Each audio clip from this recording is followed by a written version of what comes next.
Now, I'm not saying you guys are screwed tonight, but okay. Yeah, I got my coffee. It's a good thing. We should all have our coffee in hand. Uh, the problem is that I ran out of my hazelnut creamer and I'm drinking straight coffee. This is Whoa. 1978 all over again. Good evening, everybody, and welcome to Dead Air Live and the Dead Air Full Spectrum channel. We are simulcast with KGRADB.com, KGRA on Facebook and on YouTube. And it is our Sunday night show. My name is George Lopez. With me, as always, from the great state of Rhode Island, Mr. Ken DaCosta. And happy to be back, right, Ken? Very happy to be back. We took a week off here. What is this? 2 shows in a row where we're like Johnny Carson. Yeah. Well, I mean, always taking those vacations. it wasn't so much. All right, let's explain why. I know, Ken, you put out a video, but you said technical difficulties, but technically it wasn't technical difficulties. Our producer, KGRA producer, Bill, had gone to a UFO convention in Utah, drank a little bit too much Romulan ale, thought he was a Trekkie. One thing led to another. He thought he was abducted. We turned out that wasn't it. He just wound up with an Uber, but he's perfectly fine. He's back with us. So if you're going to blame it on anybody, blame it on the producer. He said something about tribbles, and I humored him at that point. Yes, Bill, sure, whatever. Yep. Got to make him happy. I'm there for you, man. Speaking of Romulan ale and Trekkies, our world is less of a place because of the loss of one of the original series cast members who passed away yesterday. We're talking about Nichelle Nichols, who played the original Lieutenant Uhura on the original Star Trek series. 89 years old. God bless her. God bless and now that she's gone to outer space where no man has gone before, we will keep her in our thoughts, to say the least. Again, one of those trivia things that they talk about. She and Kirk were one of the first, if not the first, interracial kisses that were actually aired on television. And again, just phenomenal part of my memory, my childhood, and growing up, and always still and always will be a fan of the original Star Trek. So, well, not only that, but in terms of history, if she wasn't the first, and people in chat can correct me, she may have been the first African American female who actually had a recurring starring role on television. So it was groundbreaking in that regard, and part of the canon and the legacy of Gene Roddenberry. Yeah, and I believe a diverse universe. And I believe she had been encouraged, if memory serves on the tale, by Dr. Martin Luther King to continue her role. She actually was going to give up her role, and he said, "No, you have no idea the kind of position you're in. You are an officer, and you are someone equal on that bridge of that ship. Even though it's fictitious, it still means something to a lot of people, a lot of young ladies that are out there that would just look up to you." And that's what made her stay on for the second 2 seasons and the continued movies from there. So yeah, we also have the new show that shows her origins. Yes, as a cadet, an accomplished woman, not sure of whether or not she's going to pursue a job at the Federation or not. So interesting that her and Spock both, met before there was even James T. Kirk. And So, did not know that. Jeff Hilton, thank you very much. yeah. Also Gene's girlfriend for a number of years. Incredible. I would be remiss if I didn't mention the passing of another icon. Just today, at 88 years old, the great Bill Russell, Yep. probably without question the greatest winner in sports history. 11 championships in 13 years, Yeah. 9 in a row, and a great voice for the civil rights movement, who displayed courage on and off the court, who was taken from us today at the age of 88. So I just want to, express my own condolences and that of not just any sports fan, but humanity in general. And if you don't know what Bill Russell did off the court, you need to get into his life a little bit more. So, saddened by the passing of both these iconic people of color who meant so much in their own way to our society. So, our condolences there. Yeah, absolutely. And this is what old guys do. We look at the obituaries all day. They're in alphabetical order. Did you realize people die in alphabetical order? We're pacing ourselves, just so you know. You just kind of keep it there. But thank you guys for joining us tonight. As always, hit that subscribe button. Don't forget also to click on the reminder bell for upcoming content and smash that thumbs up. Again, we're probably going to put that to the test tonight with our very special guest this evening and all of her 600,000 plus followers. Going to have them subscribe to our channel, and then Ken and I could get a company car, which is what we're I working hope on. so. I would look over that. Amanda, But without, no pressure. We're counting on you tonight. yeah, because if we wait on Bill for the company car, we can forget about it. Anyway, Ken, why don't you do the honors, sir, and bring our guest on board? I'd be more than happy to. Amanda Millette is our guest tonight. She's a resident of the state of Vermont, and as George mentioned, has garnered over 660,000 TikTok followers, pretty much less than a year. And my own haunt, the south coast of New England, has played a prominent role in that. Her in-depth stories of New England hauntings and spooky legends have captivated her followers. And it all started, and we're going to talk about this because there's a very important date coming up, the Lizzie Borden house in Fall River. So without further ado, let's bring in our guest tonight, Amanda Millette. Hi. Hi, Amanda. How are you? Oh, good. How are you guys? It's a no-brainer. Now you know why she has 600,000 followers. When you're that attractive, that's why I only have 20. That's why I only have 20 on my TikTok. Oh, you're talking to, I thought you were talking to me. You're talking to her. Oh, okay.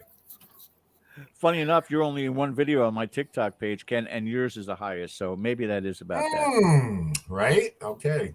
Amanda, how are you? Good. How are you doing? Very well. Very nice to meet you. You've been busy, huh?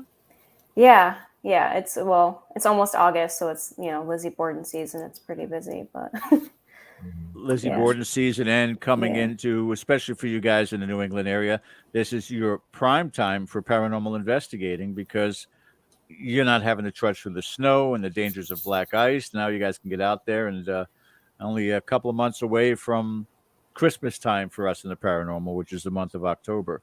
So I'm sure there's going to be a lot of activities that you're going to be involved with. We'll be talking about that with Ken throughout the night. But my first question to you as an introduction to our audience is you yourself, your interest in the paranormal. How did it originate and get you involved as an investigator?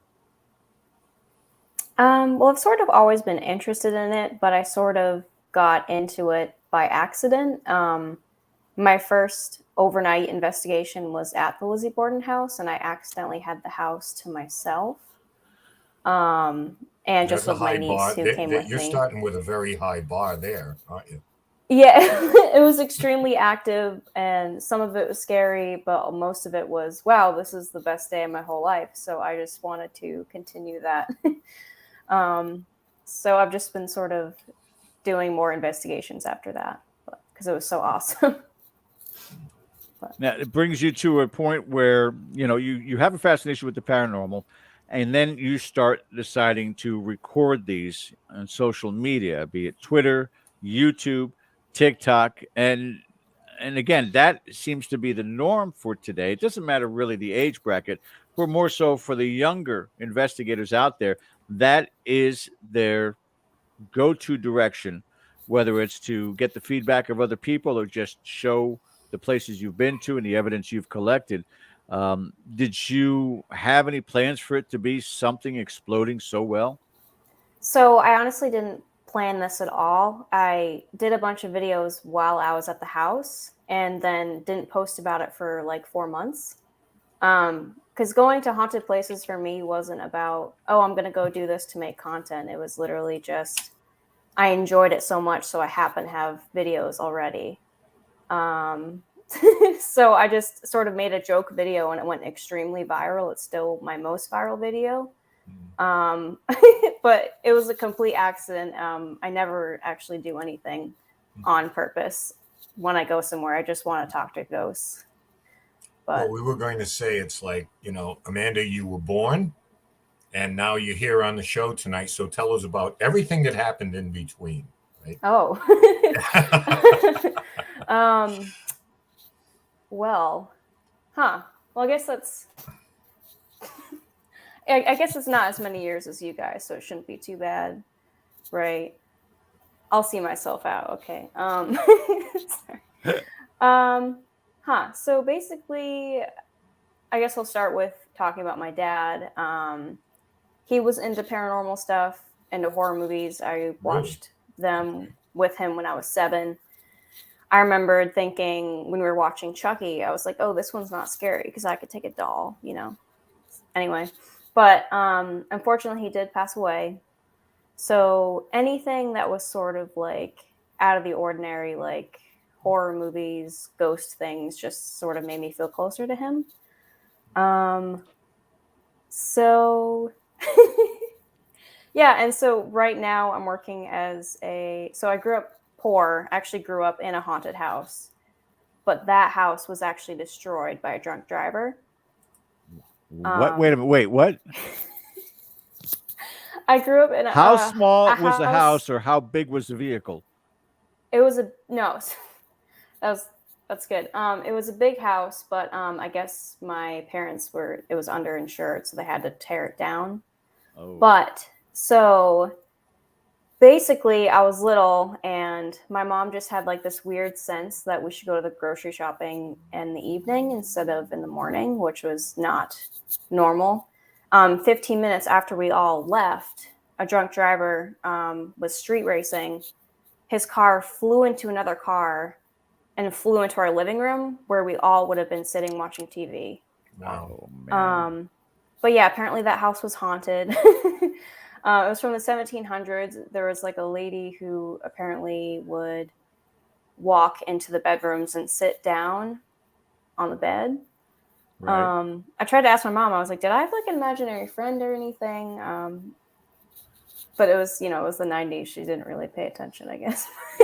When people who grow up at a young age in active homes, not that anything can't be startling or a little unusual, but did you find yourself kind of looking at it and making your peace with it? Just kind of like, okay, this is the way our house is. I mean, it's a big deal, but it's not a big deal because you kind of conditioned to that. Weird things going on.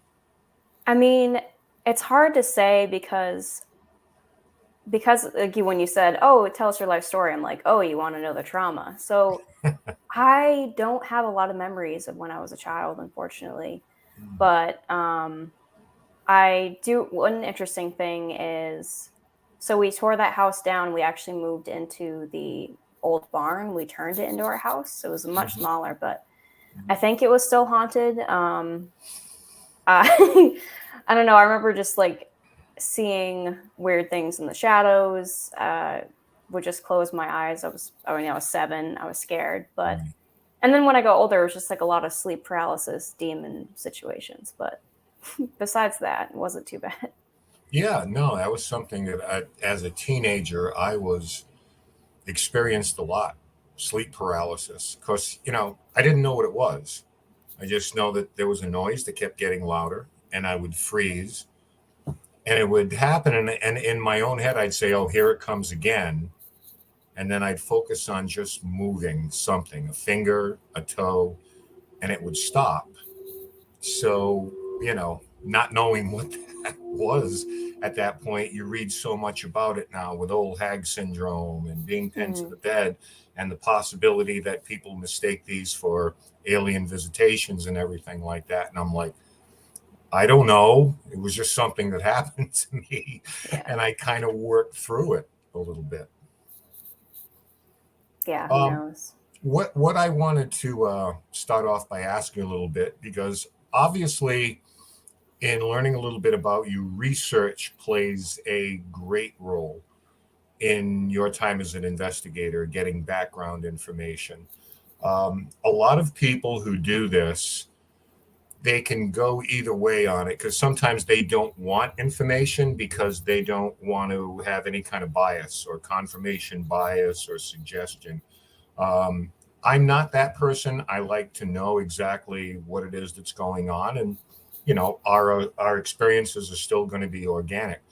When you do that kind of research, how important is it to you in terms of your approach?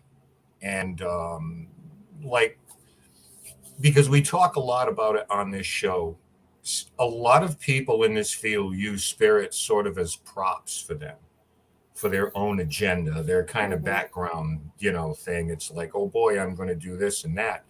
And we forget quite often that, for all the attention we may get, for all the success we may have, is that it's still done on the shoulders of the dead, of people who are deceased. And they're not all evil people and demons and, horrible people. They were people who had a life like we did sometimes. So can you kind of walk us through your line with that in terms of respect and approach, and that maybe we should all take when we embark on any investigation? Well, so as far as researching before or after, it really depends on how much time I have beforehand. But I'll always at least go to a place twice. Maybe sometimes I'll go first without researching just to not get that, potential bias, and then research afterwards, then go again. But I do think it's always important to know some of the history at least, so you know how. Sorry, looking at the comments. So you know how to be respectful. Like, say at the Borden house, it would be impolite to say Andrew. You should always say Mr. Borden or Andrew Borden. Saying just first names was very rude at that time. So, but I always start investigations by introducing myself to the spirits or, the empty room, whichever it is. And just saying I have no bad intentions. A lot of people might see what I'm talking about, but my intentions are always to get the truth out. It's never about me. Like, a lot of my popularity came from talking about the Lizzie Borden case, but another reason for that is I believe that she's innocent. And even if you don't believe she's innocent, the fact that there's no evidence pointing to her doing it and people are still bad-mouthing her 130 years later.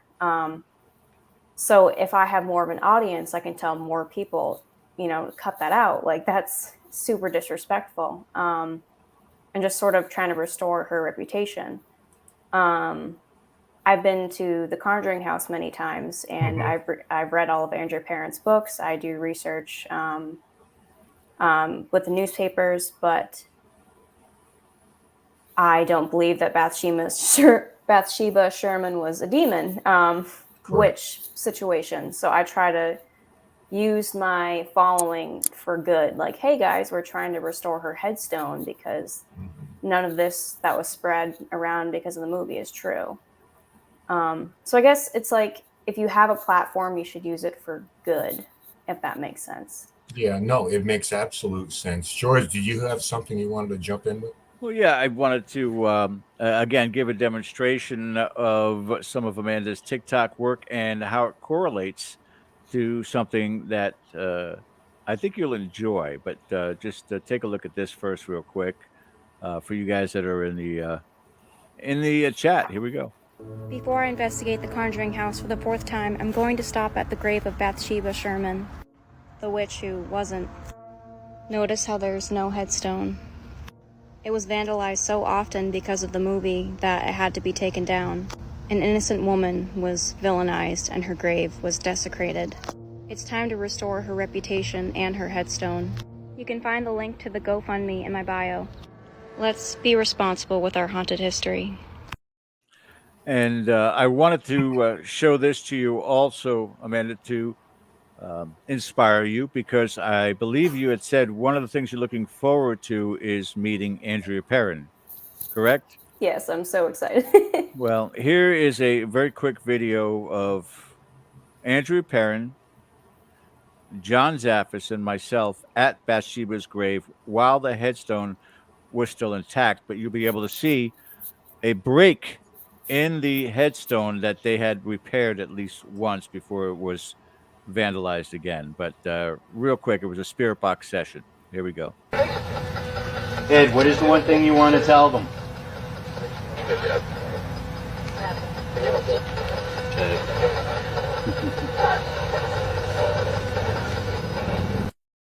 And you can see Andrea right there leaning on the headstone itself.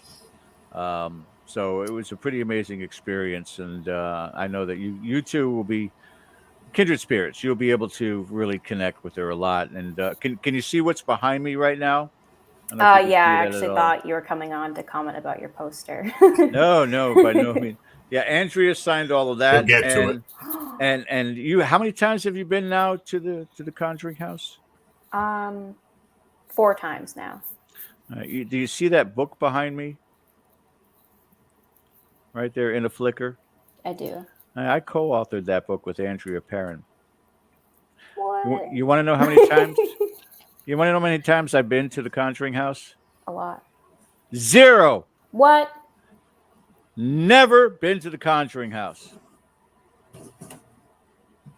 I live in Florida. That's all I got to say. Ken, back to you. I've been about 7 times. So let's talk a little bit. Let's get into that legend versus reality, the mythology that's created. And I'm not going to take anybody to task here, but because I've always said, whatever the story is, it is the Perron story. It happened to them in the early 70s, and that's their story.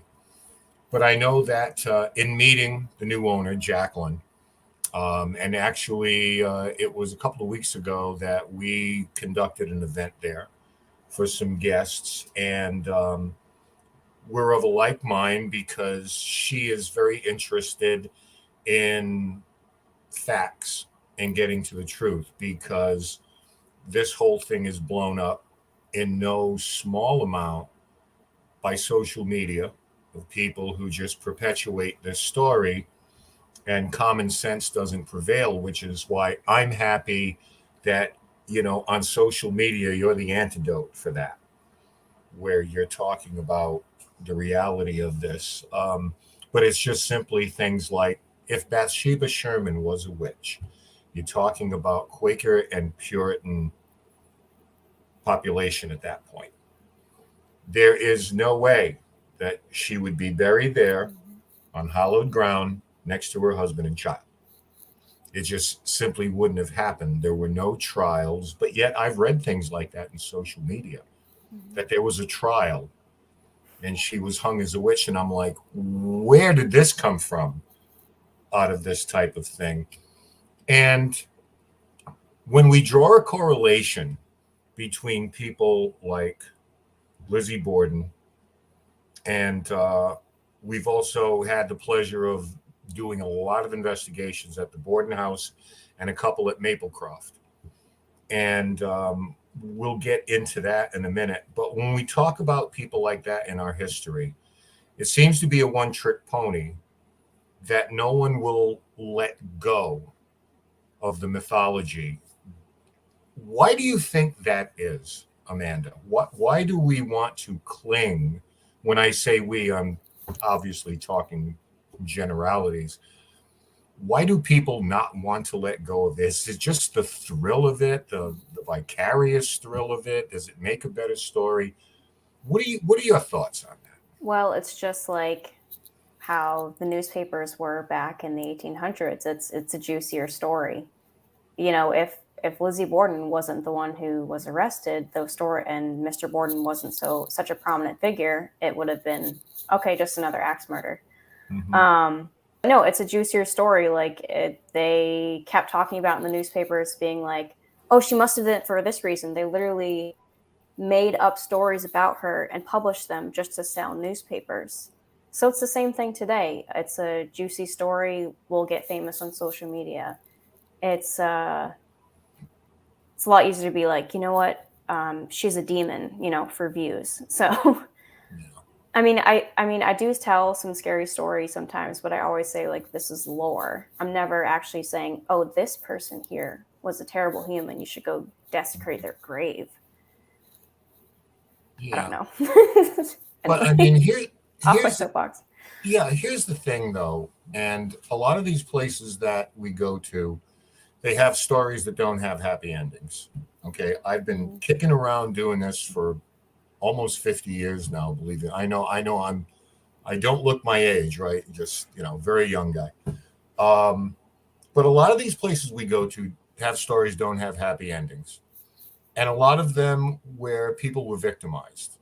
If you want to talk about tragedy and trauma being a trigger for earthbound spirits, or maybe spirits who come in visitation, or maybe there's unfinished business or no resolution, whatever your theory is on that. These are kind of instances where people who were victims are kind of taken advantage of. And you see that even today.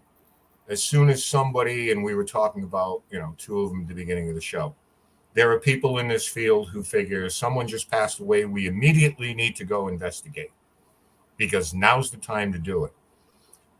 But as we also investigate these type of things, we can't lose sight of the fact that there may be survivors or there may be victims who are still living today.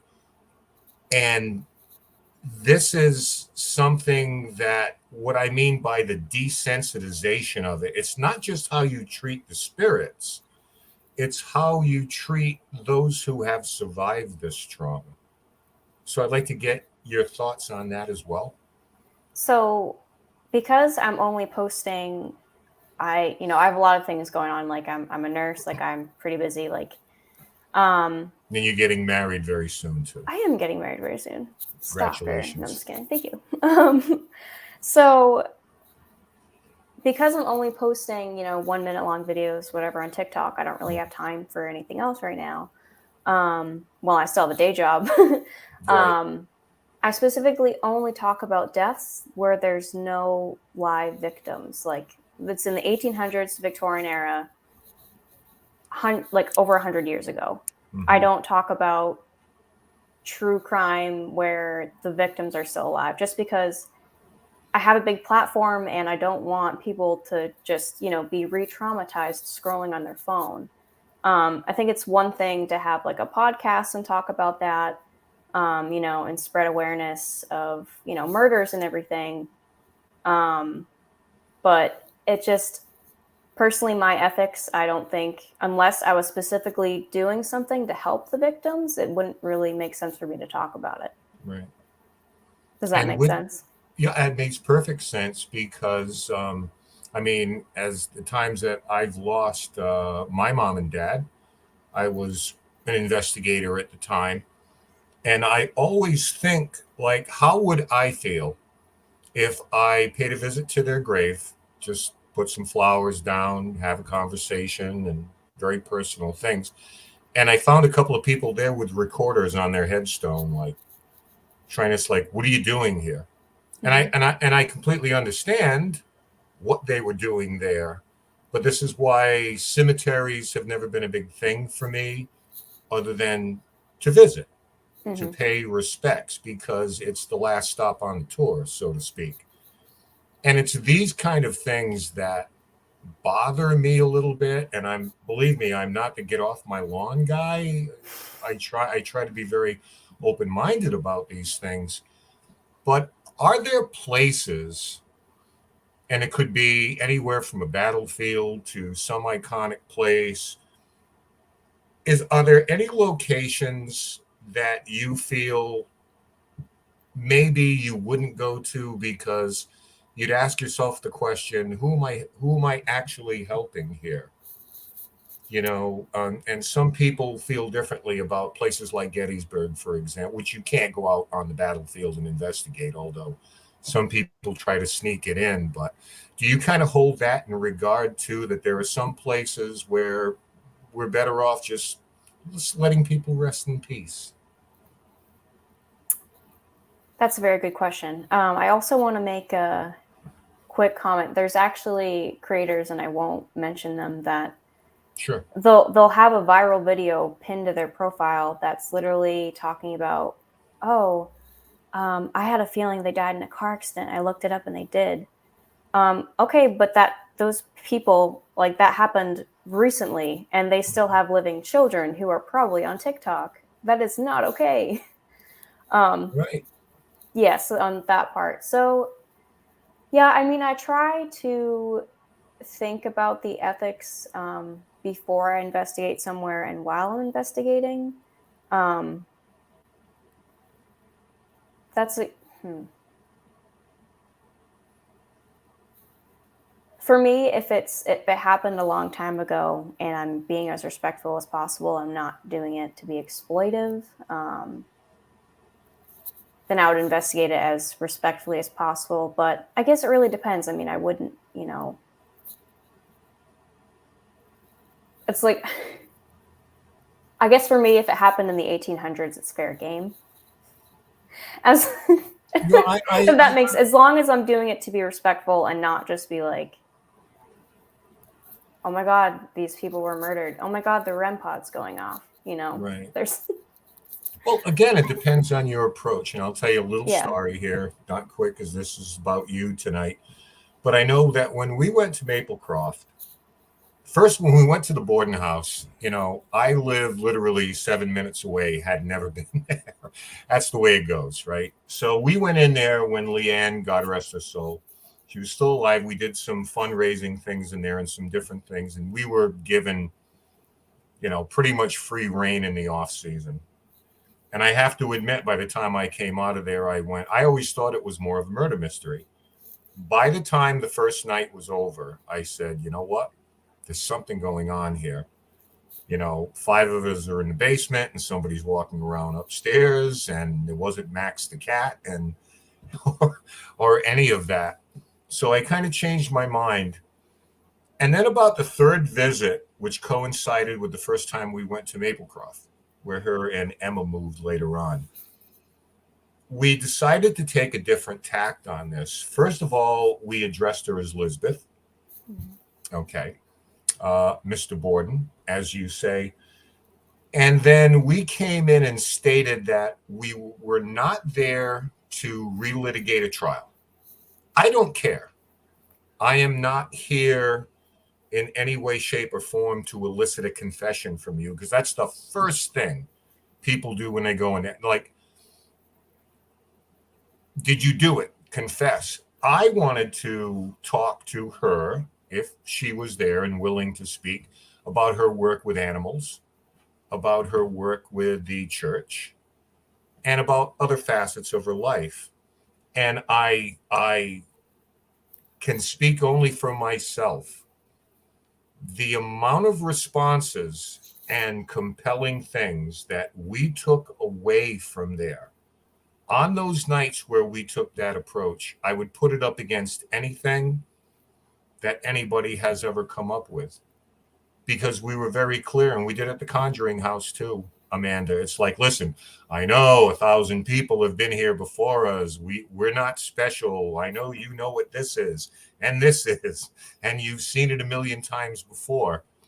But this is what I mean by approach and methodology to everything, because I think it pays dividends rather than going in there and saying, hey, somebody pushed me down the stairs and scratched me, and take this confrontational type of approach to these things. And you seem to embrace that idea, like, hey, let's just have a conversation. Actually was probably one of the last people to investigate Maplecroft before it was turned over to new ownership. Yep. And we investigated for a couple hours, but I didn't record a single thing. Like, I didn't put up a video of myself, nothing. I just sat down and talked to her and basically gushed about her. I was like, a lot of people think that you're a great person, that you have dogs, that you have I heard you made an awesome chocolate cake. And we got like great responses. And I was like, there's a picture of people think of you and you're holding a cat. Did you have a cat? And we like got like a response that, yeah, that was her cat. But yeah, I just like gushed about her, and that was the investigation. That was that. But when you do these type of things, what in terms of documentation, because obviously you bring the rest of the world these things, and I just want to say this real quickly, as a young lady yourself, you are absolutely going to garner another generation of people. I could do the same thing. They're not going to pay attention to me. Okay.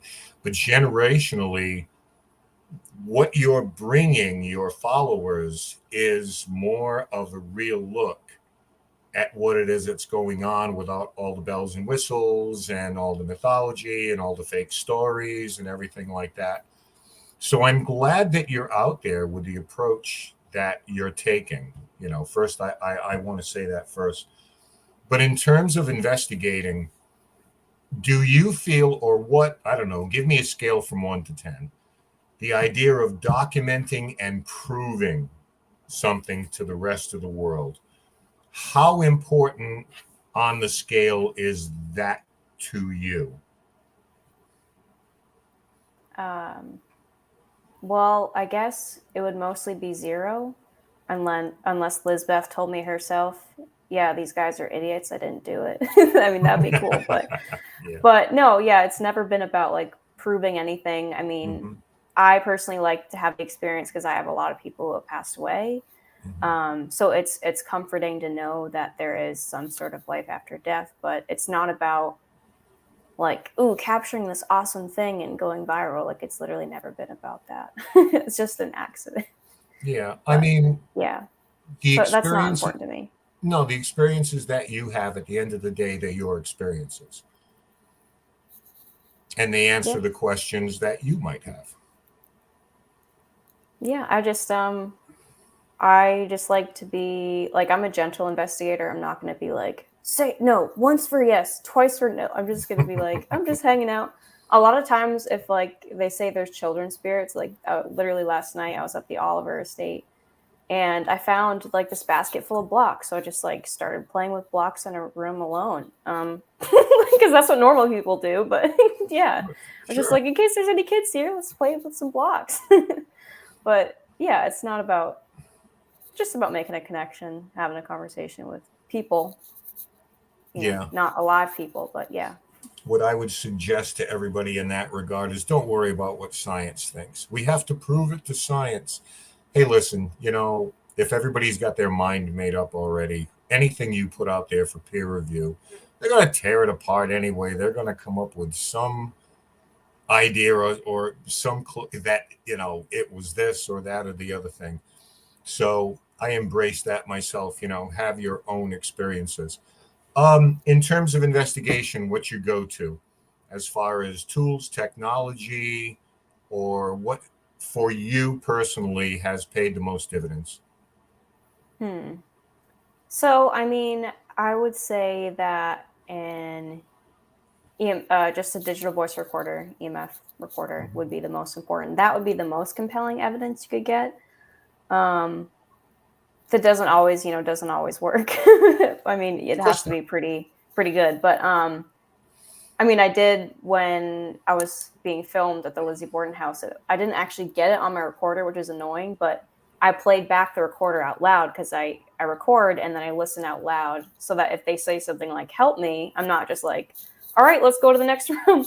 I said, is Andrew Borden here with me tonight? And because it said it twice for the recorder, Andrew Borden was in the other room and he goes, yes. And I was like, okay, thank you. Sorry to bother you. You know, here's something funny, but do you consider yourself a decent conversationalist? Yeah. I mean, Yeah. you tell me after this is over, but Okay. yeah, I mean, I think yeah, after if I try, after I can, the yeah. after the interrogation's over, we'll grade you. No, you know what I found out? That people who think of themselves or are great conversationalists tend to lean toward the digital recorder So because that was a personality quiz. exactly, you know, because that's the thing where they don't mind talking to people or asking questions or having a conversation, which essentially that's what EVP is. I know how everybody goes about it. Like when, you know, are you a man or a woman? It's like, well, you know, let's go with yes or no first and make it easy, and then we'll get into the other stuff. But people who think of spirits in terms of former living people or people who still retain those characteristics and personalities they did as humans kind of lean toward the digital recorder, because in that regard you can have that, hopefully, you know, it doesn't always work as you say, but sort of that give and take. And I asked you this because I know that the Estes method is something that you've taken on in the past too.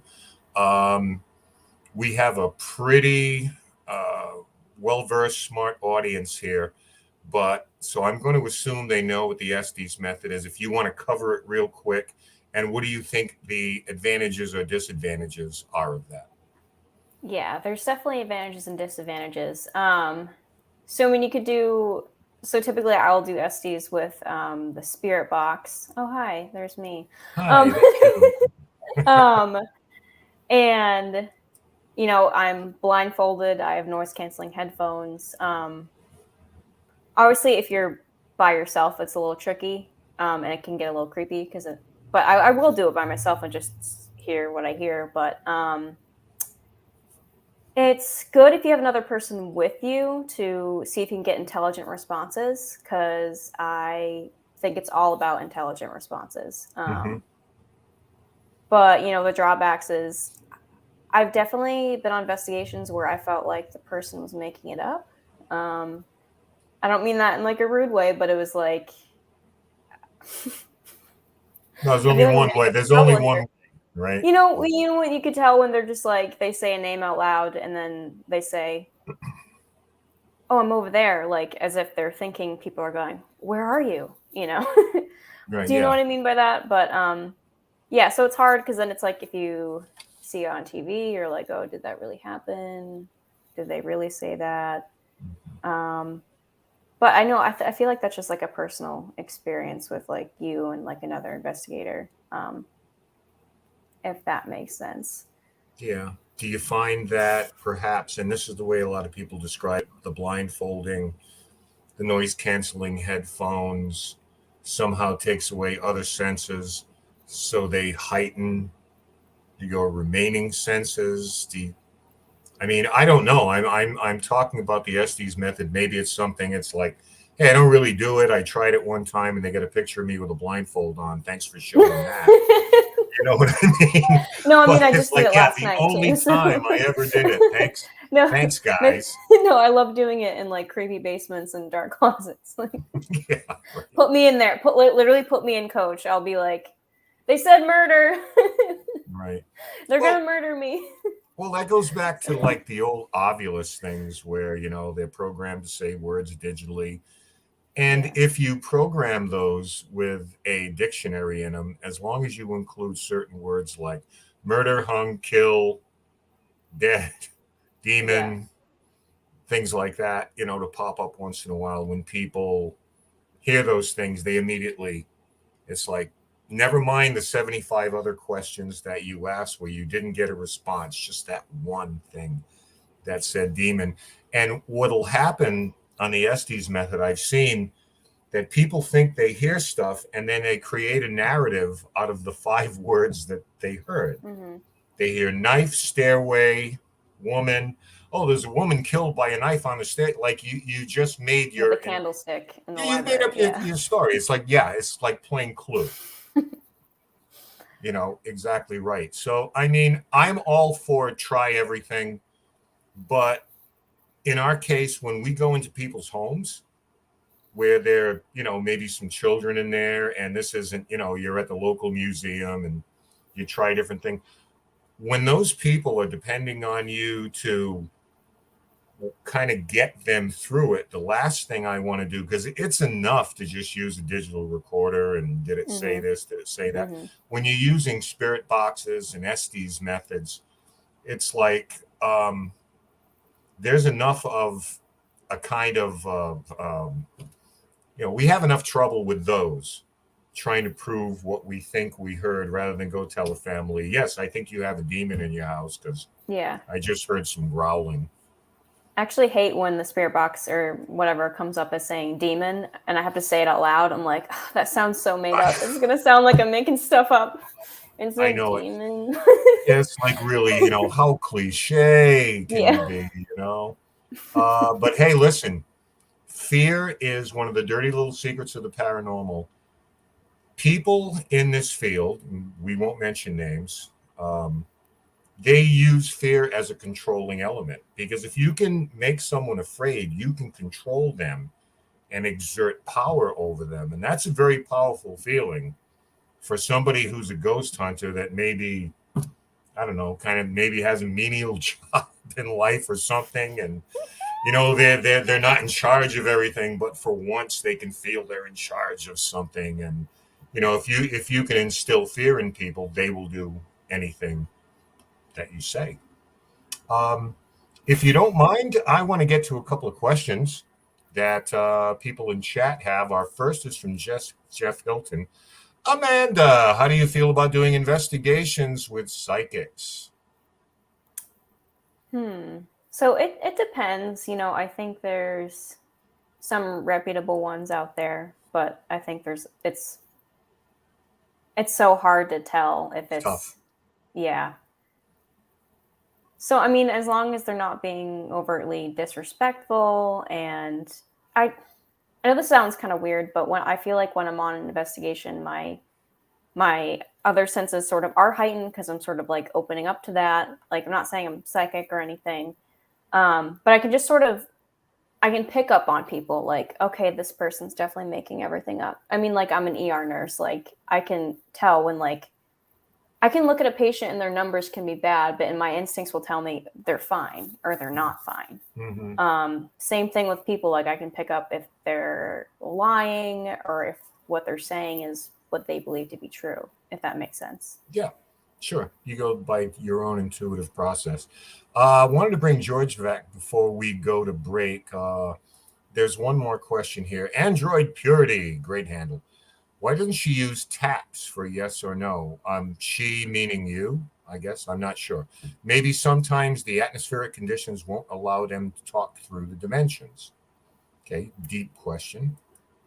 Sometimes I will do taps for yes or no. We did that last night and had some luck with that. And then sometimes I'll use like, say what you want about more paranormal equipment. Sometimes I'll try to do yes and no's on the REM pod, like the once for yes, twice for no. But again, it's hard with those things. You never know what could be influencing it. But I think it's just all about intelligent responses. But yeah, I mean, when it comes down to it, the way we've always approached it is that, hey, listen, whatever you're capable and willing to do, we'll suggest some things here. The rest is up to you. So before we go to break, I wanted to bring George back in here. Mr. Lopez. Yeah, thank you. Our very special guest tonight, Amanda Millette. This spooky New England TikTok sensation. I think she probably gets paid somewhere around $20,000-$30,000 a month now with all the followers that she's got. So it gives you an opportunity to investigate. Like nothing. Oh, monetize. I don't get paid for this. Monetize. I do it for fun. Yeah, I know I should. I'm just lazy. Kind of a basic question, but I think for a lot of us during the heyday of the television shows, when it was extremely, extremely popular, you had 7, 8, 9 shows on at the same time. Now you can catch them fleeting here and there, and if you get on Discovery Plus, you're lucky, and then your shows can continue at that point, whether in repeats or brand new episodes. Number one, did you watch any of the shows, and in correlation to places that you went to? So you watched an investigation on TV at place A, and then you have the opportunity in New England to go to that same place to try and see whether or not what their experience, what their evidence was, were it sensational, to try to debunk it or to validate it. Has that kind of circumstance come about with you so far? So I never really watched like paranormal shows growing up or anything. The one show I will watch is Kindred Spirits. I'll watch that on occasion, but I can see where they're going. I know it's in New England. A lot of times I'll go there and then watch the episode. Like if I know, oh, that's kind of close to me, I shouldn't watch that until after. Yeah, but I'm never like, oh, this person went there and I need to go there immediately and try to debunk things. I don't know. That's not really something I do, if that makes sense. Yeah, no, it does. So you would mostly say then what you base your investigation on would be on the research of the location itself, and not the hearsay of either another investigation or even a tour guide for that part. You're basically getting your nose in the books and getting the information you need. Mm-hmm. Wow. Yep. Now, I'm just a nerd. I'm curious though, do you consider yourself an old soul? Oh yeah, I mean, I mean, I literally have like a Victorian face. Like that doesn't make any sense to you or anyone. No, but certainly. yeah, no, I'm an old lady stuck in a In a Yes. young person's body. Yeah. So unfortunate. But historically, and you wonder whether or not there are things that repeat themselves, would you say in a prior life, as you are an old soul, that you were, as you are a nurse right now, and even in what you do with your TikToks and your investigations, it's the way that you speak has a bedside manner in the sense of the way that you investigate, that perhaps in a previous life you were a caretaker of some sort. It still gives you that same amount of patience, intuitiveness, and some sort of a relationship that you build, a bond that you build with these individuals, whether they are in spirit form or body form. Do you think that there's some sort of a correlation there? You ever wonder that? I mean, people joke around that I was Lizzie Borden in a past life, but I'm not. You don't happen to have a collection of axes, right? Nothing like that? Well, neither do? did she. Neither did she. I have like this little hatchet necklace, but no, but I mean, she didn't do it. So what are you trying to see? Well, See, I'm getting defensive. No, I'm just kidding. We'll 'Cause I'm we'll Lizzie save we'll Borden. save that for the second hour, because we definitely want to get into topic with that also. Yeah. What are your thoughts on, again, on social media? Now you are posting your own TikToks. I don't know whether or not you're scrolling through for some of the others. What you've done is very, very successful. Yeah, I have a channel on TikTok that doesn't even compare to it. And try that we may, posting some of the clips of the show and some funny things that we do out there also. But I know for myself personally, when I've scrolled through TikTok and even on YouTube and looked at some of the others out there that are posting videos, and it's sensationalism, and and even in some cases it's flat out fakery. What is your thoughts on that? How does that make you feel? Is it still, hey, it keeps people interested in the paranormal, or man, if I met them, I would give them a piece of my mind? Honestly, I probably wouldn't say anything, but I definitely harbor some opinions about, I'll be like, oh wow, they're really popular, and I'll watch a video, and they're at a house where kids died, and they're like, oh my god, dude, did you see that REM pod go off? And I'm just like, that's so rude. I'm just like, okay, like I get like, and like paranormal investigating is kind of like a trend right now, and all I'm saying is like, I may have started only like 2 years ago, year and a half, whatever it is, but that's not because it was, a trend and it like became a trend. I'm going to be doing this forever. And then there's going to be people that are going to be like, wow, I'm not getting views on this anymore. I'm not going to do it anymore. And then give it a couple years, though. You find They'll see yourself, themselves out. as a title of Spooky New England, do you have 100% heritage in New England? How far does it go back in that particular area of the country? So I mean, I am of Irish descent. I don't know if it's obvious, but and then Millette is French, but think we immigrated from Ireland at some point. Sure. But no, my family's from New England. I'm from New England, if that's what you're asking. Yeah, I mean, just the aspect of your love and your passion for it. And in all of your videos, I mean, you're traveling to one location to the next. It takes a lot of time. It's not like they're all right outside your back door. Mind you, New England is not huge, but it's large enough that it's going to take you several hours to go to these different locations out there. And gas ain't cheap. We know that. So it puts you in a position of 100% passion in what it is that you're doing. You have a love for it. Would you say more your curiosity, investigative part of it is the stronger passion, or the filming it and showing it to your viewers, or is that kind of balancing out a little bit now? So honestly, even if I go to a place and investigate it and do take some videos, I usually don't post it for a few months just because I sort of process it and then sometimes forget about it. And then I'm like, Sure. But yeah, no, on average, I drive about 3 hours one way to most investigations. Good God. Yesterday, I just went to an investigation at the Oliver Estate, drove 3 hours, 15 minutes one way, and then at midnight, drove back home. I got back at 3 a.m. But that's just typical for me because I live in Vermont. So, but I literally, I saw Arnie Johnson speak for the first time in public, drove 3 hours there, was there for a couple hours, drove 3 hours home. That's a great passion. I got family 3 hours away from me here in Florida, and I don't even have to go to visit them. So that is a passion right there. We have come to the top of the hour for us to take our break real quick. When we come on the other side, we've got more to talk to with our very special guest, Amanda Millette, a Spooky New England. Stay with us, guys. You're watching Dead Air Live on the Dead Air Full Spectrum channel. We'll be right back.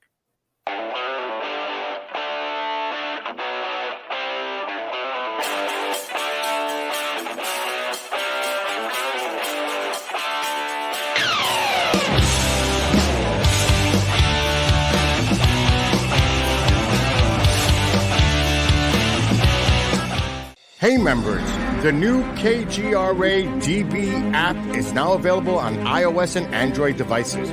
Gain on-demand access to any KGRA DB programming.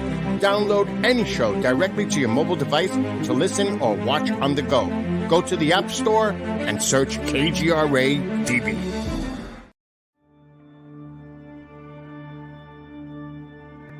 As UFO reports come in from around the world, the Mutual UFO Network, MUFON, is there. We continue to explore new cases and build our massive database. We share our information with the world in a number of ways. If you would like to be part of our investigative team, you are always welcome. What could be more exciting than exploring the UFO question firsthand? Join MUFON, find your friends.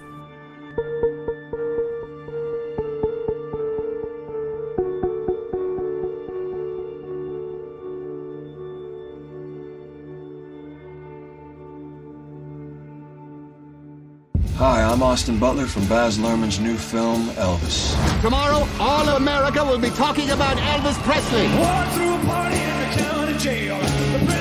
As a blood donor himself, Elvis shared the gift of life with patients in need and asked others to do the same. We're encouraging you to give blood this summer.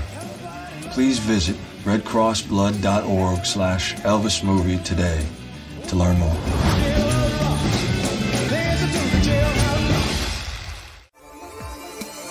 You're listening to the KGRA Digital Broadcasting Network. We provide unparalleled coverage of trending news in the world of ufology, cryptozoology, and paranormal phenomenon. Whether you're watching our video live stream or listening to one of our audio programs, you are getting the best from world-renowned researchers and hosts, guiding you through topics the mainstream won't touch. Miss one of your favorite programs? No problem. Head over to the members area at kgradb.com for access to our massive library of award-winning content. Make contact, stay connected. Only at kgradb.com.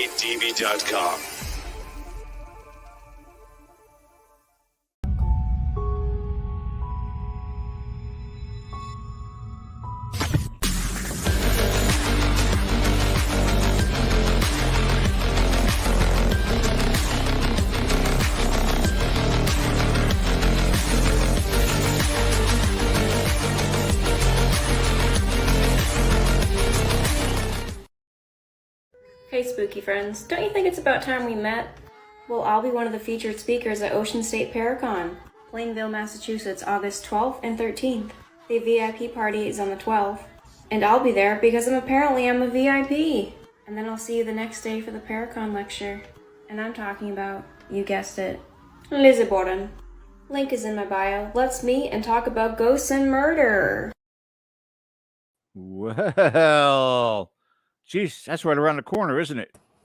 2 weeks. 2 weeks from now. And those within the sound of my voice, we want to tell you a little bit about this year's event that we are doing to benefit Camp Braveheart, which is an organization that offers free grievance counseling to children 4 to 17 years old who have lost someone in their life.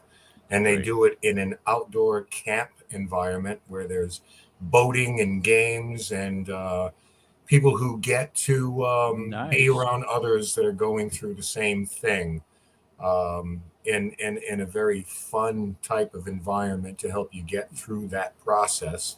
So it's letting you know you're not alone.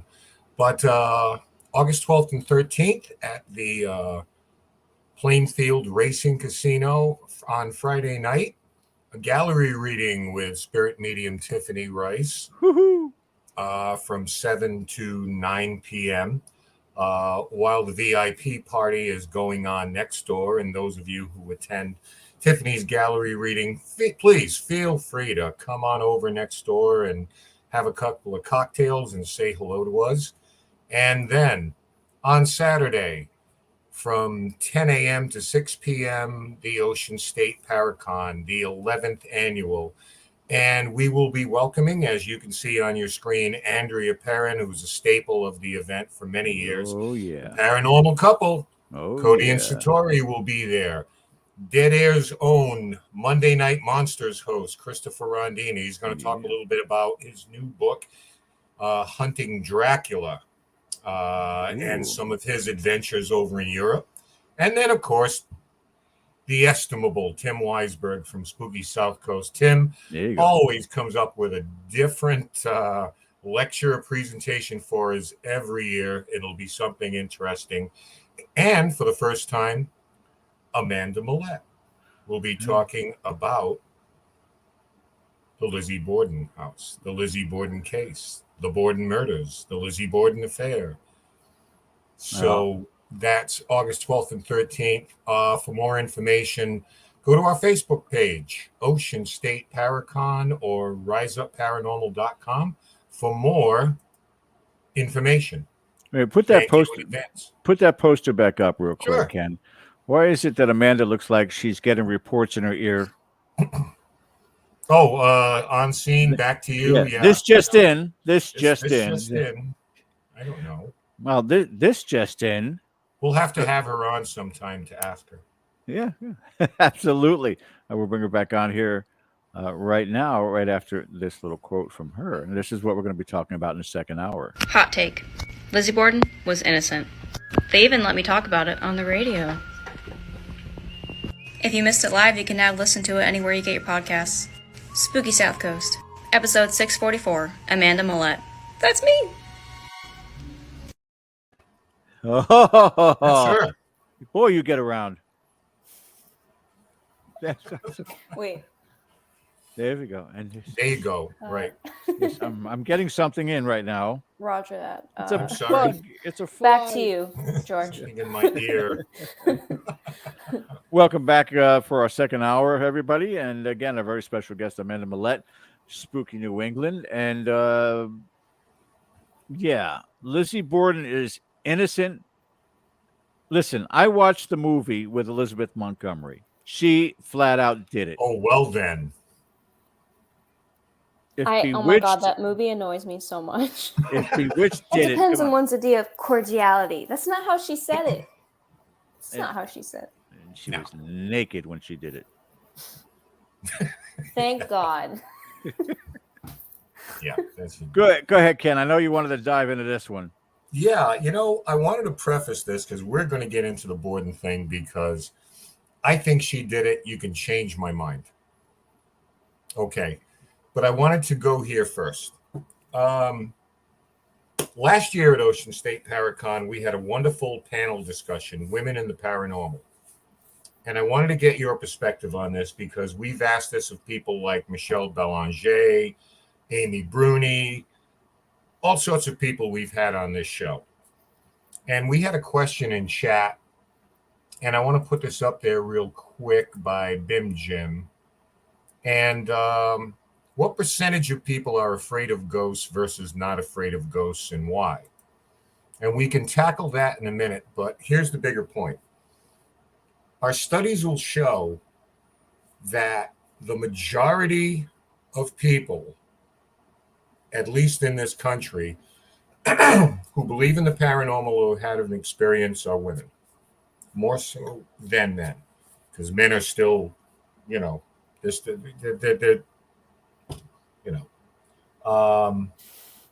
but yet on television, we very rarely, with exception, see a woman leading a paranormal group.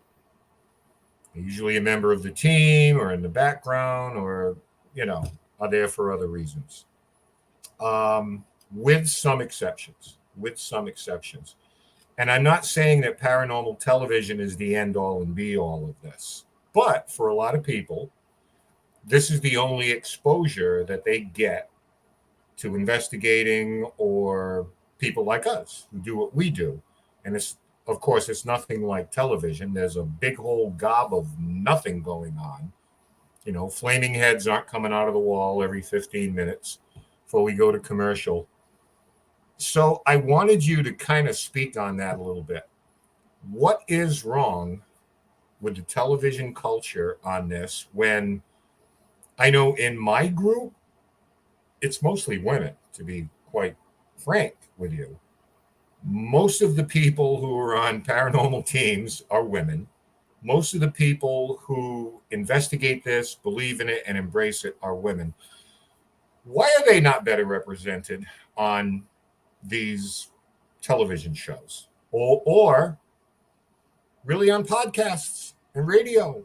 I mean, we've done this for years and have been graced by the presence of so many intelligent, informative females.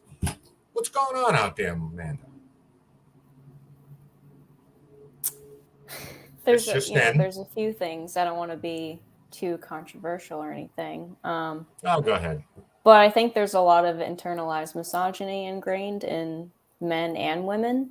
But specifically with the paranormal TV shows, I want to say, like, I couldn't watch them growing up because it would just be like a bunch of burly dudes being like, oh my God, I can't believe that happened. Oh my God, the REM pod is going off. And then it's like, when I investigate and the REM pod goes off, I'm not like, holy cow. I'm like, let's dive on it. Okay, interesting. Do you mind stepping back for a second so I know that was you? I'm not like, I don't know. I think part of on TV is like, oh, we are so tough and only we could do this because it's so terrifying. But then it's like you put women on there and we're not like, I don't know, we're just like more, we're sensitive, I'm not saying men can't be, but empathetic. Like, I'm a very gentle investigator. I'm not going to say yes if you're a demon, like I'm like very like low energy, low key, like, okay. But yet most of the psychics are women. That makes sense. I mean, my Why? mom was psychic, so, or is. Well, I mean, is it because they bring this emotional content? Is that? Well, I think that women naturally are more in tune with their emotions. Men are sort of conditioned to hide that part of themselves, whereas women don't have that, demanding that you be, tough and everything all the time. So I guess they're just more in tune with their emotions. And I like to joke around like I'm kind of a sensitive person. I'm like, yeah, I'm sensitive with ghosts. I'm sensitive in general. Like, but yeah. Yeah, well, I don't see a lot of women in that position running around yelling at someone, "Scratch me, you bastard. Take me on. Push me down the stairs." And I find myself watching these shows going, please push him down the stairs. Please push him down the stairs. Yes. Yes. All right. I'm so, like, I always say, sorry. I say like, No, one go. thing I don't want them to do is push me down the stairs. I'm like, you can touch me. Why? That's okay. Why? Just don't push me down the stairs. Good God. Okay, so we got an important date coming up on us with the 130th anniversary of the Borden murders. So, right from the get-go, what is it about this particular case? We talked a little bit about it before, at the risk of being a little redundant, but what is it about this case that just spans generations? From the 1800s, and you have to understand, it was around about the same year, I believe it was the same year as the Mercy Brown case, where this 19-year-old girl had died of tuberculosis, and they dug her out of her grave and cut her heart out and burned it, and all these European superstitions that they brought over with them.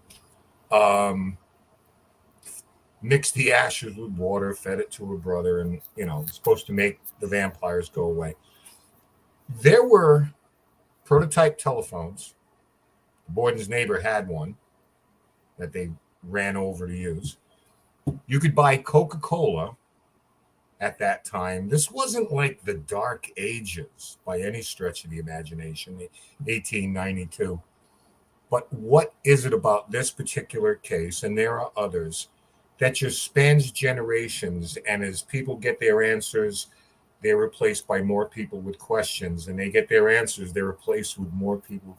What is so intoxicating about this particular case in your mind that it's just going to be forever? Well, Lizzie Borden is both the most likely and the least likely suspect. The most likely to have done it, but the least likely to have done it.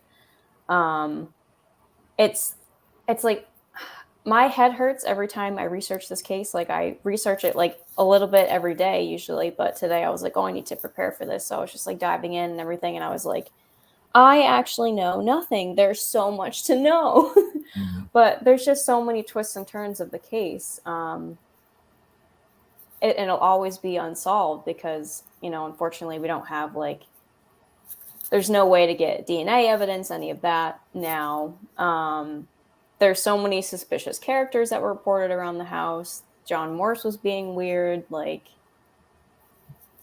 It's so complex and it's not solved. And there's just so many theories that you could say, oh, that makes sort of sense. But yeah, it's mostly it's the thrill of, did a young woman murder her father and stepmother? Yeah. But yeah. Well, that's what got her acquitted. Well, some Ken, people say the belief that a young woman in that time was incapable of doing such a thing. That but is not why she was acquitted. Prosecution had no case, sir. we look at the OJ case, right, which is sort of an equivalent, and we say, he did it. I would contend the Lizzie Borden case, if you will, almost ranks up there with the Kennedy assassination in terms of the loose ends on this. Would you go that far? Well, I don't know. I mean, if you... I mean, I was around for one of them. I'm not saying that which was one. a little before my time. Yeah. But why do you think it wasn't John Wilkes What, Do you think someone else did it? with the Borden case? No, but JFK. Oh, JFK. No, they had him. That was a conspiracy. This was not a conspiracy unless some people think it was a conspiracy. But why don't you tell us? Like, after review, have you read transcripts? Have you gone that deep into all this? Okay, you have. So the floor is yours, Amanda. Tell us why. Well, maybe I'll just start with the whole point of, oh, she was a woman, that's why she was acquitted. That's not the reason. I mean, I'm sure it played, a factor, all the 12 members of the jury, they were men, of course, but it was actually, it's not that, misogyny and sexism got her acquitted. That's actually why she was suspected, because she wasn't acting as a Victorian woman should. She discovered her father murdered. She was just trying to get some peace and quiet to grieve, and all these different men were just questioning her, and she finally goes up to her room, and Dr. Bowen starts, mixing up some bromocaffeine, some medication to help calm her down, and someone else comes in, and she's like, they're asking about her mother, and she says, she wasn't my mother, that was my stepmother. And then they were sort of like, she was not very polite and ladylike. I don't like her. And then they immediately started suspecting her just from that one comment. But how much of that is because there were only 2 people in the house when they discovered the bodies? So wouldn't that be the obvious, like, we got to talk to these people? Who are we going to talk to? Right, but what they didn't like was that she sort of like was brisk about it, like, she's not my mother, she's my stepmother. No, they didn't like her attitude. Right. You know what I mean? Yeah. But that was why they originally started suspecting her, and the only reason that they really tacked onto her was because they had no other leads, and there was so much pressure to make an arrest. This doesn't go back to the original question, which was why this particular one has such notoriety, why the Lizzie Borden case and the Lizzie Borden house has such infamy. And I still go back to the fact of when I was a kid, before the Elizabeth Montgomery movie came out, we all knew the nursery rhyme. We knew it as children. Ken knew it as a child, and that's going back to the 1800s. The 1800s, right. I mean, so shithead. But Lizzie Borden took an axe, gave her father 40 racks, or mother 40 racks, which one went first? If there were any other cases, Conjuring House, old Bathsheba hung herself. She jumped off the freaking shelf. I mean, you start creating something like that, and it becomes urban legend. And that's what made it so infamous. There's no Amityville case, any other case you could look at out there, nothing has something that is so entrenched in society's mind as this one was. So it's kind of hard after 50, 60, 70 years of hearing this nursery rhyme. It's frightening that it's a nursery rhyme, that kids were doing this while they were jumping rope, that they're going to all of a sudden sway to another direction. You are now, Amanda, in a generation that did not grow up with this and can now think on their own and be able to say, let's look at the facts, not just the belief. And what you have done is look at the facts with regards to this case. But there's still nothing concrete either way, is there? So it's, when you look at it from the point of wanting, if you want to find information towards her guilt, you're going to find information. If you're going to look for information towards her being innocent, you're going to find information. Like, I keep that in mind. But like, basically, maybe I'm off topic now. Basically, my goal isn't to be like, everyone, she definitely didn't do it. It's like, there's definitely a reasonable doubt. There's a reason she was acquitted. and it's irresponsible to just, keep singing the nursery rhyme, keep bashing her name when there isn't concrete evidence that she did it. And a lot of the evidence that they have towards her guilt that the prosecution laid out were the defense poked so many holes in it that were legitimate. But people just, they hear Lizzie Borden took an axe, the nursery rhyme, and they grew up assuming that she did it because it's like, oh, she was like a good girl. She was a church-going school teacher. It's, wow, I can't believe she did that. She must have been insane. She showed absolutely no emotion. Actually, she did show emotion. But the rumor mill just goes on and on and on for 130 years. Forgot what the question was. The great question about it, though, is that, you're talking about the misogyny of the time, an all-male jury, because women were not allowed to sit in a jury. And, I would imagine, again, the mentality of a woman is not strong enough to wield an axe to that degree for that extended amount of time. That may have gotten her off from being convicted, that she just did not have the physical strength to do something like that. We know today that's not the case, that women are very, very strong, very powerful, and especially, if they are in a rage-induced state, that the possibility of doing that is certainly there. But again, the jury could go either way when you're talking about what these guys were thinking while they were deliberating, while they were deciding what her fate was going to be. I just think, again, a long aspect of this is the romanticism of this case is the fact that we just do not know. And you could have a paranormal team go into the Lizzie Borden house, do an investigation, come up with one conclusion, and the next night another team come up with a completely different answer to that. Now, you've been there how many times? 7. And has the answers or responses, have they been consistent, or has there been changes to the story as you've gone there 7 times? It's tricky. I mean, I think that, you don't know which spirit is talking. Like, there's really not a great way to know that. I mean, I've gotten like, oh, was it John Morse? And I've gotten yes, but that doesn't mean that means anything. Right. I mean, I feel like I recognize Andrew Borden's voice now because I've heard it. But that's Lizzie going, yeah, it was him. It was that guy. So I was actually... I was with a group and they were using the Phasma box, and I went into Lizzie's old room, and apparently they were saying, "It's Lizzie, I'm in here, you're in my room." And I literally just sat there and I said, I doubt Lizbeth would call herself Lizzie, and then it stopped pretending to be her.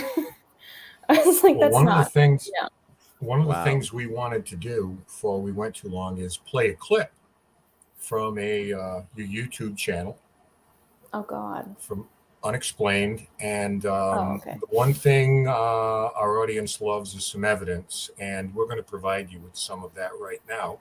This is Amanda Millette at the Lizzie Borden Bed and Breakfast, and I picked these, Amanda, because I thought they were really compelling. So I'm going to play them without a setup, and you can come back and fill in the gaps for us. But here they are. Is there anyone down here with us right now? Andrew Borden. That was freaking plain as day. Lizbeth, do you think you could come over and come through?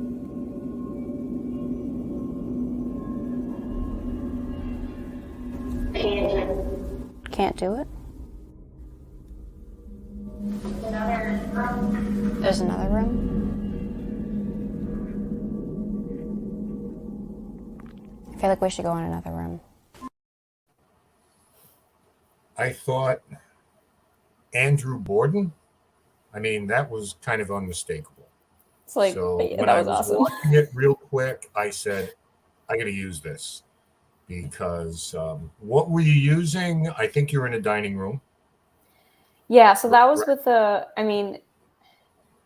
it's tricky. I mean, I do think it's all about intelligent responses, but anytime you're using anything with electronics, it's like, oh, how do you know? I mean, the Phasma box, if I do use it, I don't use it very often. I kind of try to do like more old-fashioned, old school, or in your case, regular school. I'm just kidding. I'm so sorry. But no, I'm sorry. I'm just kidding. but it is not connected to the internet. It's using a tablet that I'm not using on anything else. I literally had to buy like one of those old things on YouTube and not YouTube, sorry, eBay. And that's all that's on there. And it said that without knowing anything like my location, who I am, nothing like that. Right. So I was going to say, let's play the law of averages.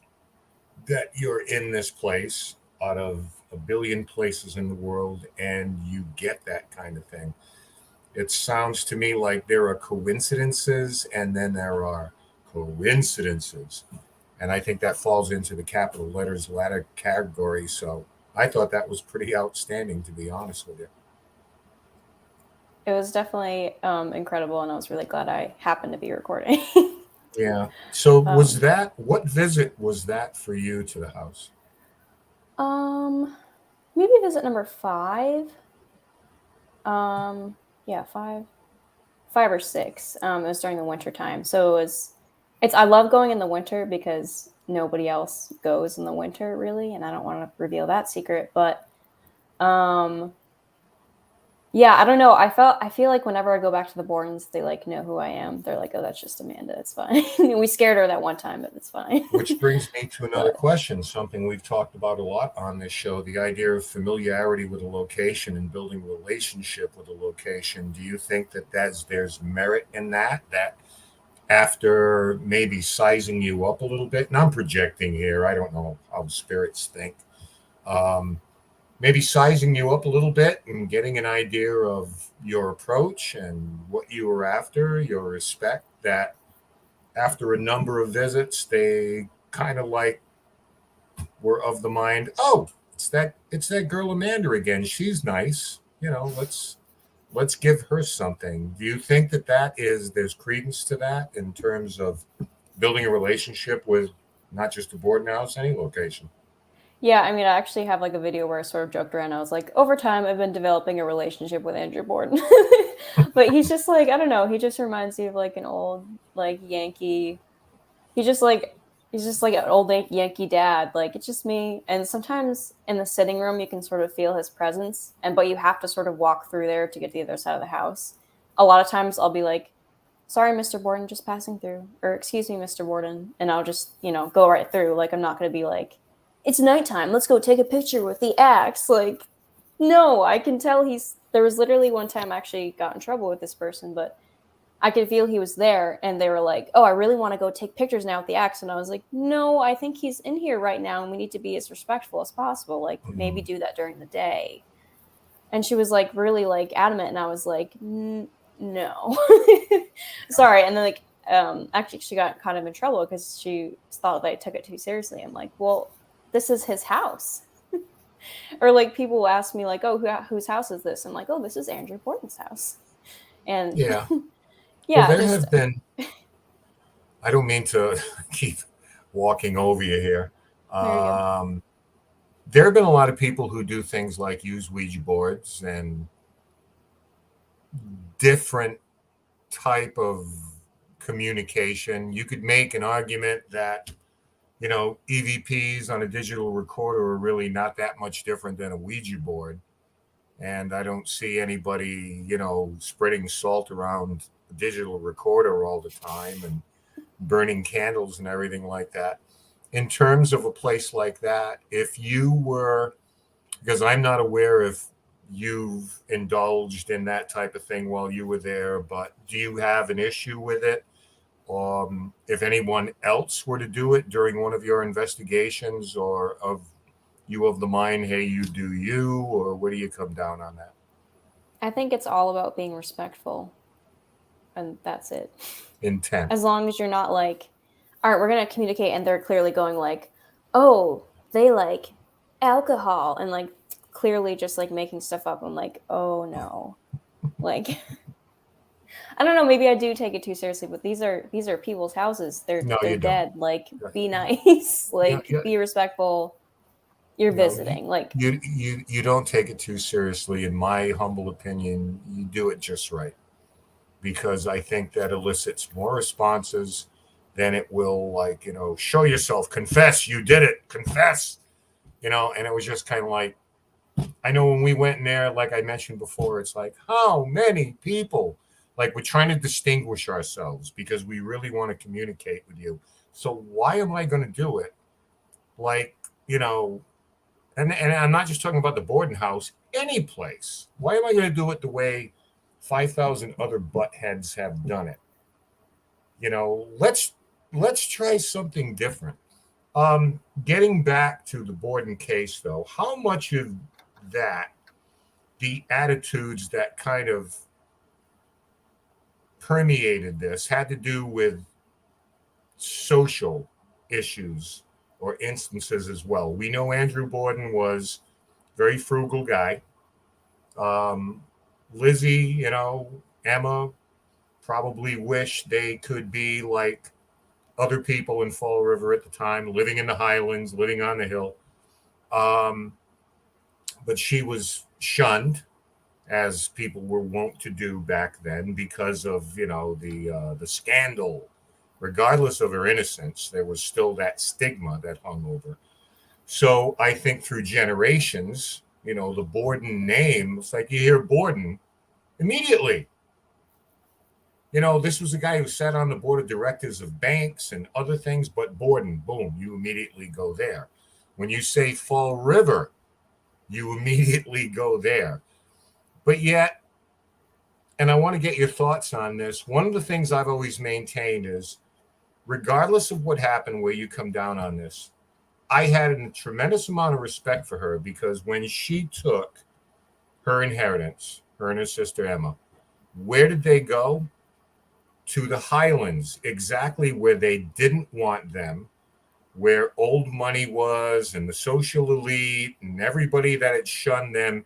And she plopped herself right down in the middle of them, essentially gave them the middle finger and saying, this is where I always wanted to be. I'm living here in Maplecroft. So propers to her in that regard, because she showed little balls there, didn't she? Yeah, she's a badass, honestly. You know, but it wasn't that. She's been through a lot. Yeah. But yeah, she always wanted. She was waiting for the day that she'd be proven innocent, so everyone who shunned her could look her in the eye, like, you did this to me. Yeah. And you know, there is some evidence that suggests it wasn't as bad there in her later years, because she did have functions there, and she did have guests, and she did have dinners there. And you know, why Emma moved away, who knows? Maybe it was a relationship issue or whatever it was. That's all these titillating, scandalous things that people want to talk about that they really have no idea about. But we love our speculation. What can I say? Well, Emma was incredibly religious. How much would she enjoy Lizbeth entertaining a bunch of theater folk? Well, theater folk back then were like Nance O'Neill. Yeah, they were. How scandalous. Yeah. Even back then, when men played women's parts, you know, it was still scandalous. My last question, I want to bring George back in here. When you decided that, okay, I'm going to take a deep dive into this, and here's my conclusion. I respect your conclusion. Was this something that you had in mind already, like before you ever went there, that I don't think she did it? Or was it something that eventually evolved once you got in there? And the second part of that was the spirits that you seem to have communicated with.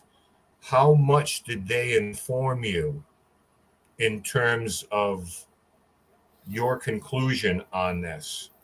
How much input did they have into that, where you were able to say, you know, this is what I believe? So it's interesting. So before I went to the Lizzie Borden house, all I knew about it was, you know, the nursery rhyme. I listened to like a podcast on the way there, but I was like, yeah, no, she definitely did it. She got acquitted because of sexism, and they didn't think she was tough enough. Like, they literally asked me when I got there, do you guys think she did it? And I said, yes. Like, in the house, I said that, yes. But I changed my mind very quickly. The tour guide there was actually thought that she was innocent. And I thought, oh, this is very interesting. And just, I had the most incredible paranormal experiences. I saw a shadow figure in the basement. Like, it was awesome. I don't know. And then the next day was, you know how like in New England in the spring where like finally the sun comes out again and you're like, yes.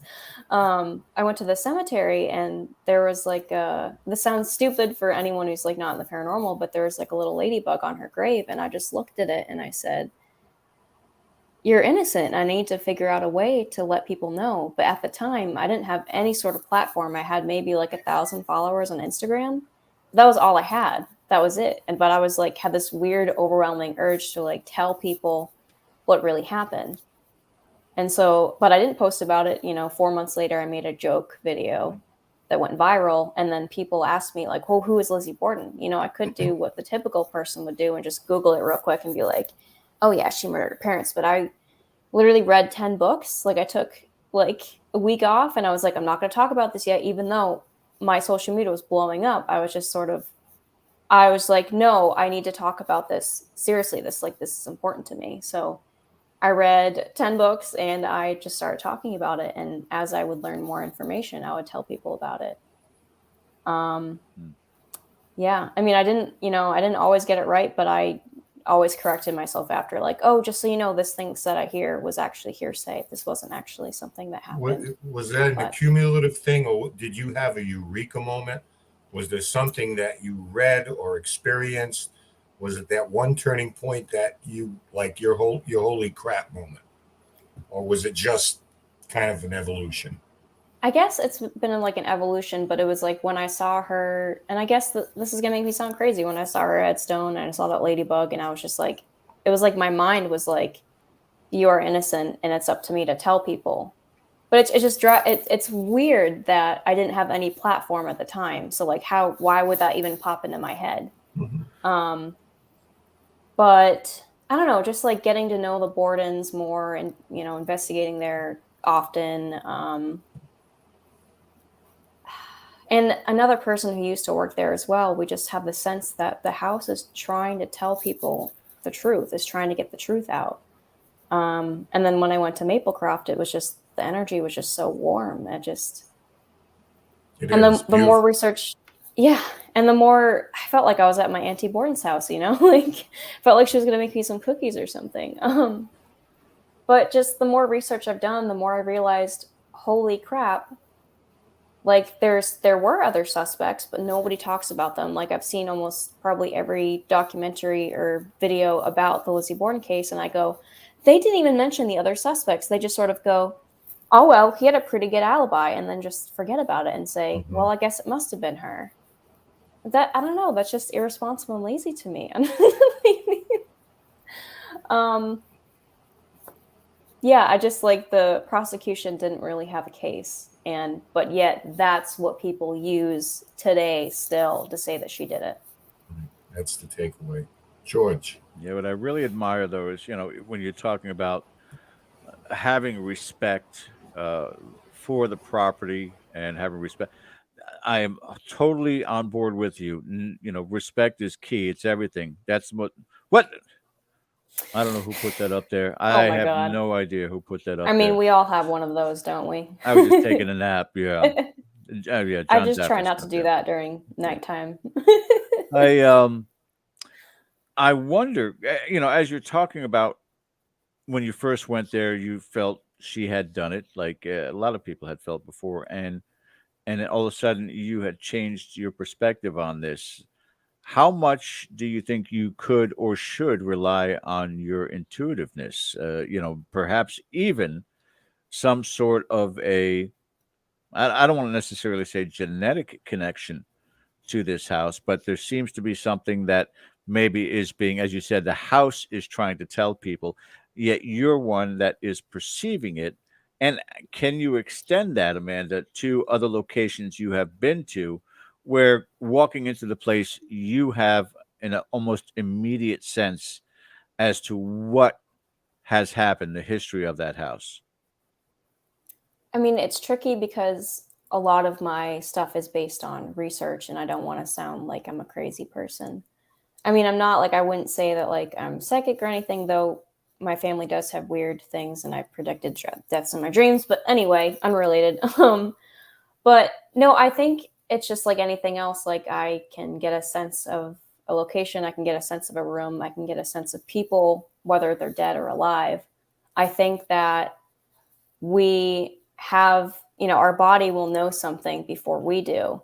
We might Right. think something feels dangerous, but we don't know why. But our body knows, like our body picked up, like say you're walking in the woods and there's like a cougar or something in the tree. I don't know if that makes sense, but you don't see it, but your body's like, there's danger here, but you don't realize it until you see it up in the tree. That's sort of like the same thing. Does that make any sense? It is, and it does, because again, I think a lot of us rely on our intuition, and when we're doing investigations, which direction we're going to go, as far as questions, or as far as where we're going to ask those questions within a particular building. You, heard it earlier. Again, there's that same old adage within the paranormal field that you can never convince, no matter what evidence that you have compiled, you can't convince somebody of a haunting until they have experienced it themselves. The same situation basically unfolds here with whether it's Lizzie Borden House, Maplecroft, any of these locations you've been to, that your personal experiences, your intuitive experiences are something that only you can own, that belong to you. And no matter how many times you can go to a place and say, I feel this, no one's going to, unless they feel the same way that you do, is going to buy into it. They're still going to have their own personal or intuitive experience to these locations. Have you seen anything that at least was a parallel to a degree as you've gone to these places with other investigators? They're sensing the same thing you are, that maybe are not listed in the history books or in an investigation prior, but both of you are sensing the same thing. I mean, yeah, definitely. I think the people that you're around really influence how the investigations are going to go. And definitely, like when I went to Maplecroft, we were all very respectful, and a lot of us were, believing in our innocence, and it was just a very warm energy. And forgot the question, but yeah, we just like picked up on, wow, she's a good person. This is a warm place. Like she's, as happy as she can be. Well, yeah, her mom and dad are dead now. Now she's, she doesn't have to worry about going to court anymore. It's a much more tranquil environment. I'll fight you. Where's that hatchet? She's at peace now. Exactly. Yeah, I was like, I was actually really worried about her, and then I went there and I was like, okay, like no matter what, she's gonna be like as okay as she can be. But no, or like, I was in the Conjuring House basement one time, and the SDs, they were sort of picking up some, just, you can sort of just tell when something has like dark energy, and you're like, okay, maybe we should wrap this up. Or you can be like me, where everyone leaves the basement and I literally turned around and I was like, well, what's going on down there? And then there was footsteps, and I was like, well, I kind of want to see. They were like, Amanda, no. Don't go down there. Independent investigating on some of your videos, including the basement, The Conjuring, you go down by yourself. How do you, for our viewers, how do you overcome that fear? How did that, was it built over time? Did you realize, okay, really nothing's going to jump out at me? If anything, I'll get communication with them, but it's not going to be, like a hand reaching up and grabbing me or anything of that sort. Or have you never been afraid? Oh, I've definitely been afraid. I was actually waiting for you guys to pop on that video where I literally screamed bloody murder. But I was like, when you guys were pulling up clips, I was like, oh no. But no, I mean, I just started going to I don't really go to a lot of public ghost hunts anymore, just because people, but I just started going to them alone, because I was like, well, I don't really know people who like are into this kind of thing, and I'll still sometimes go alone just because I want to go, and I've decided to go 5 minutes ago, and I'm going to go. But Yeah, I don't know. I went to the Conjuring house for the first time, and they're like, any volunteers to go in the basement alone? I literally said, I volunteer as tribute. And immediately I was like, what? But I went down there, and people, I sort of videoed it a little bit. People say, oh, you didn't look scared at all. I was like, really? Because I was freaking terrified. Because it was like behind you, and the well was behind me. I didn't realize it, and I was like, oh, okay. Yeah, Cool. not till it told you over the spirit box, right? You heard that, yeah. and then it's like, let me turn around and see what's there. Yep. And It's again, just all casual you guys, demon well. and anybody and everybody can check that out again on TikTok, Spooky New England. Make sure you do check it out. When you have been doing the social media thing for, I think you said 2 years. Don't know how long you've been investigating. Where are your dream locations upcoming? Where are the places that you still like? I can't wait to get to this place, and not necessarily in the New England area, but perhaps anywhere in the country. Where would you love to go? There's a lot. I should come prepared with these, but obviously I'd love to get into Amityville if it ever becomes not a private home. Rolling Hills Asylum. Yes. Well, I feel like I could probably go there. I could probably go there too. But like, I really want to go down to New Orleans. I really want to check out like Myrtle's plantation. I want to, obviously in a respectable way, but just like, I want to go to the most haunted locations because I don't know. I like a little bit of fear. I don't know about you. It's just something that's like, add a little spice, Oh, sure. No, I love going to the places and hoping that I can experience what the urban legends had been or what other investigators had claimed was going on there. And 90% of the time I'm disappointed, but yet we'll still get pretty tremendous evidence, and maybe to the contrary, but still evidence nonetheless.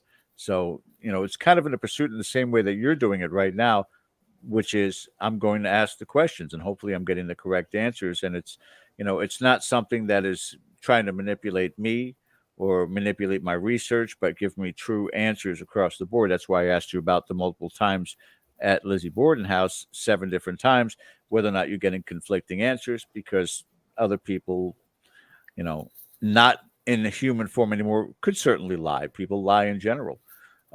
But some of these spirits that you've communicated with, you've contacted with, from your perspective, your intuitive perspective, are they earthbound? Are they just stuck where they are at?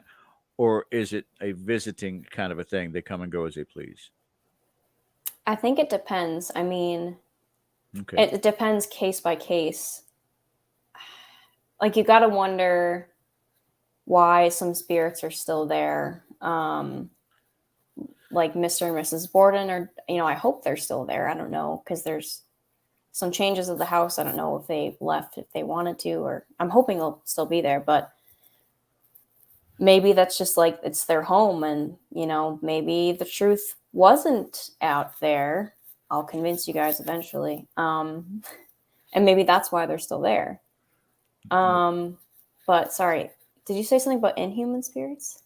No, just those that are those humans that they're earthbound. They're stuck here. In that case, there. I mean, again, we don't know what we're dealing with yet. We're working towards getting those answers, but the potential that they are, in essence, in that time and place when they, by free will, want to be there to answer questions, but don't have to necessarily, be roaming the hallways all the time when no one is there present. So, we'd still love to get those answers, because that would be a sad afterlife existence, to say the least. Ken, I know that there were a couple of more questions that were listed in chat. If you want to go ahead and run those in the remaining time we got here. Yeah, we have one from Dave Fritz, and I guess he is referring back to the plasma box you were using, or it wasn't a plasma box, you were using a tablet, you said, in the dining room. I'm going to modify this question and say, was everybody present there with you in that room? Yes. Okay. Okay, there you go. And that was the final one, right? Yeah, we got to the other one a little bit earlier as a segue into it. Haven't investigated with them since because I said, please don't take pictures of the axe right now. You know, I thought it was interesting when you said that you don't do a lot of the public events because there's just a lot of people in these things. And I know that, you know, I feel the same way. George feels the same way. And it's important to say, you know, we're not being snobby about it, but those investigations are what they are. You know, last time we're at the Conjuring House, I mentioned we did a public event for Jacqueline, had a great time, very fortunate and very happy to have been invited. And there were some things that happened over the course of the night that were interesting. When everybody left, we spent the night there. And I was on the sofa in the gathering room, I guess, spent the night there. When everyone had left, this little voice on the other side of the sofa, like a little child's voice, like for 20 minutes at a time, and then 20 minutes off, and then 20 minutes back on, when no one was there. And to me, it was the most profound experience of the night because of the circumstances we were in, you know, because I knew that I couldn't possibly point to something else. So when we say, we're not saying I don't think we don't like public events, you know, but no. When you get down to brass tacks and you are trying to answer your own questions, there's something to be said about being with a very small group, or in your case, by yourself, if you're willing to do something like that, because you eliminate all those extraneous things. Mm-hmm. Yeah, it's mostly like I'm very like I have social anxiety issues, so actually going out and doing public ghost hunts, I was less afraid of the ghosts than I was about like actual people there, like who were alive. But yeah, well, it's like I had like there's some experiences where I guess it just depends on the host. Like Madison Heinzen hosts some events at the Conjuring House, and I went to one and it was fabulous. It was fabulous. It was actually really hilarious watching these teenagers cower in fear. That gave me a lot of life. Yeah, right. No, it was awesome. But yeah, it just depends on who's hosting it and what's going on. But there have been times where I've been on, so like I have a lot of followers, but like I'm still pretty much incognito for the most part. And most people don't recognize me in public, only on occasion, which is nice because I'm like, meh. But it was sort of like, I don't think they recognized me at all, but they were just sort of assuming that I was stupid because I was on a public ghost hunt. I'm like, that just sort of rubbed me the wrong way. I was like, do you want anyone else to go do an Estes? Because I'll go in the closet right now. I have my own things. Well, they're like, what do you mean you have things? I'm like, it's part of, and it's probably going to get a little worse for you before it gets better until you just put it out of your mind, because we're the same way. We have a place in Rhode Island that what's our time? Payne House, and we got to invite you to Payne House. Anytime you're down here, get a hold of me. We'll talk about it. But we do the same thing, and people associate myself and my group more with Payne House, and it's just kind of like, no, guys, we're like an investigative team. We do locations, we answer calls. There's more to it than that. But you know, people publicly know you for one thing. You know what I mean? So you just got to kind of put that aside. We are all out of time. If you want to meet and harass Amanda Millette, she will be at the Ocean State Paracon. Make sure you guys get your tickets and make sure you check it out. So August 11th to 12th. Amanda, thank you so much for joining us tonight. We really greatly appreciate it and wish you the best for the rest of 2022 and beyond. Yeah. Thanks, guys. It was fun. Yeah. Listen, don't hang up on us when we sign off. Stay with us a little bit. Don't press the button. We'll see you, the rest of you, next week. On behalf of Ken DaCosta, I'm George Lepage. You've been watching Dead Air Live. Have a great night.